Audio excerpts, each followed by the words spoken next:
Gente, a laranja me sujou toda. E a minha também sujou toda. Mas isso é uma brincadeirinha, né, gente? Colher de fermento.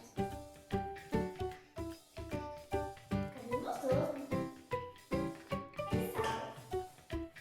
Uau! Agora vamos bater tudo no liquidificador.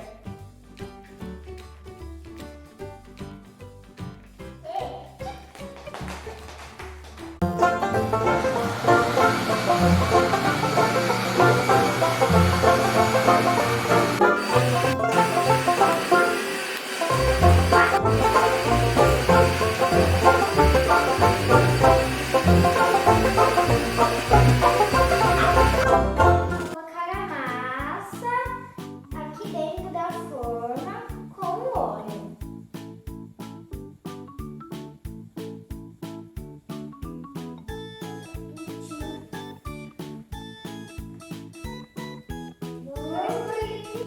Agora vamos acrescentar o recheio. Vamos colocando um pouco de ervilha. Olha, gente, vamos pôr todo mundo para nadar.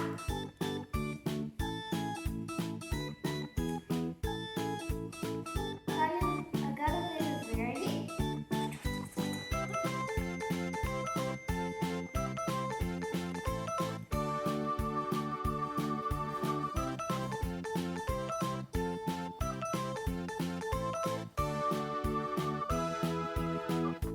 Tomate. Olha, gente, tá muito delicioso. Tá ficando bem bonito. Lá dentro deve estar bem misturado.